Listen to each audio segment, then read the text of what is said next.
Welcome back to Income Trading 101. Today is Sunday, February 28th, 2021.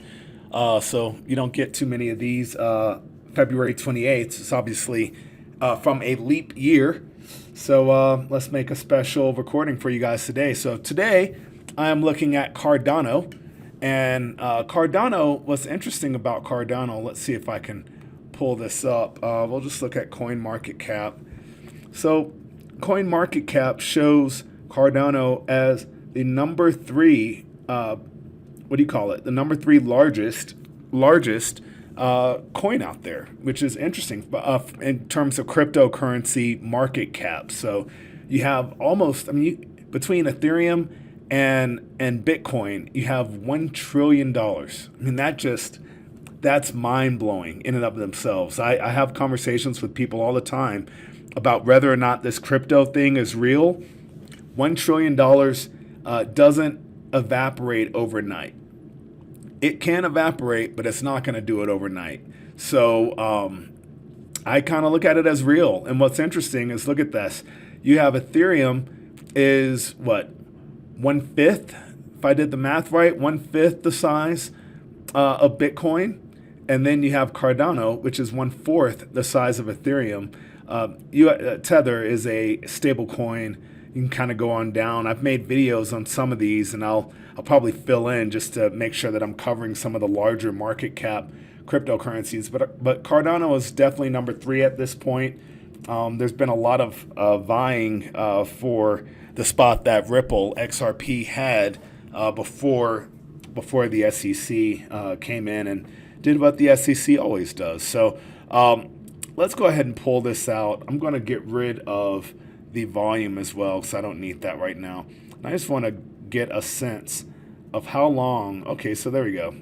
I have data through, it appears to be roughly September of 2018 would be when this coin started. And you can see how flat it was for the longest time, trading for under a dime. And then it sort of pushed a little higher and still stayed around a dime. And we're just going to pull this on out to the time frame when it got kind of interesting, which would be this past November. November the 20th, you started to see this thing go up and start to push higher.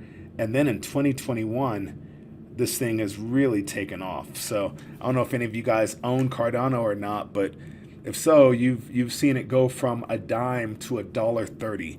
So if I could 13x my portfolio in a span of, we'll call it 8 weeks, that would be a very good thing. I'd be a very, very happy man. But for now, let's go ahead and just take a look at this coin.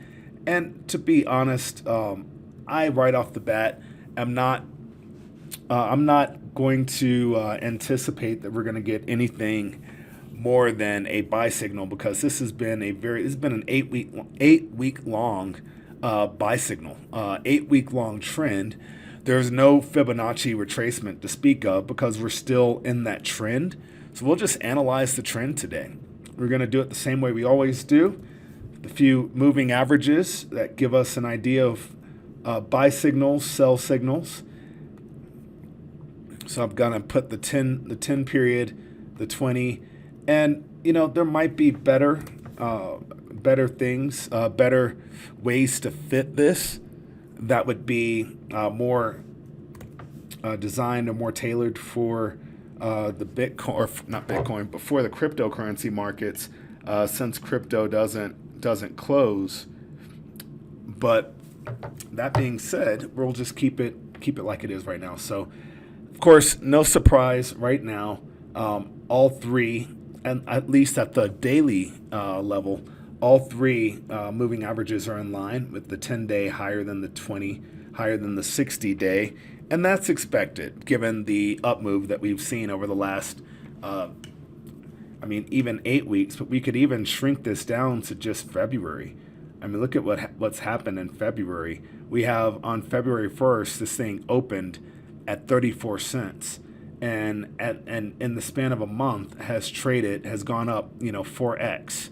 So that's significant. That's a win by most standards. Let's go ahead and take this down to the hourly to see if we see anything different. Now look at this. At the hourly level, we have the 10 in between the 20 and the 60. So a little bit of confusion or consolidation right now, but that doesn't surprise me given that we've got this little pullback. I'm just not a big believer that this pullback is not simply going to end up going higher. Like even look at this at the hourly, you've got a higher high, higher high. It will probably go ahead and come back up and test the previous highs in short order. Let's take it down to the 15 just to get down to the nitty gritty. The nitty gritty here in the 15, you've got actually an up move with the 10 above the 20 above the 60, but you can see that this 10 period rather is actually angling lower, starting to angle lower, which is I always look at that as sort of like, okay, well maybe we should wait another day or two to see what this market is going to do, but definitely at the lower levels looking bullish. And at the daily, we had it, essentially bullish. It was only the 1 hour that was really sort of in a point of consolidation or congestion. So let's go ahead and throw some MACD on this, get a better sense of momentum. I like using the MACD, of course, at the various time frames as well. The daily, of course, is just going to show this bullish upward trend. So let's go ahead and take it down to the hourly. The hourly level, you have a crossover that happened today, actually. A crossover happened today, this afternoon, and we have a scenario where the MACD line is higher than the signal line, and it's pulled above the zero line, which is an indication that we might be pushing higher. We might be pulling higher in this time frame. Let's drop it down in the 15-minute. Ooh, so definitely not conclusive or unconclusive because the 15-minute shows a crossover in the overbought area, which could be an indication of a sell signal. Now, it's not really a sell for me at this point, but I will say that at the 1 hour and the 15, since they're not in line together, this does render me a little, once again, saying let's wait a day or so. I would look to wait a day or so if you were looking to enter something like this to see if it was going to go higher. All right, let's kick it back to the daily. Actually, you know what? I'm going to skip the daily and just go straight to the hourly. We can do a little bit of a Fibonacci retracement. How about I do a retracement of just the month of February, since that's really been the most active period, if you will. So we're going to go down from February 1st all the way to this current level. I'm going to drag it up so the levels extend. So that's the full trend that has happened in the month of February. Right now, we have gotten, whoops, I guess I'd help if I shrunk that a little bit. So we've gotten to the 23.6% level. I'm not seeing a whole lot of consistent. I mean, I guess at this 61.8, we did see a couple things that kind of played as support back here on February 10th. Again, a little bit of support February 14th. And then we had a kind of a random bar on February the 22nd, and it went down to that level and pushed higher. What I think is more interesting for this one is just this trending. I mean, the trending channel is strong. Look at this. Tough to deny that. I'm gonna pull it on out. I mean, that's a nice upwardly trending channel. I can extend it there, or I can even tighten it up here. Actually, I like it tighter because look at what's happened. you had these upper ranges, and then all of a sudden it went outside of that and created some support, went up, came back down within the channel. But the recent highs have still been in line with the channel. That's really interesting to me. That lets me know that there's probably some other people that are watching this.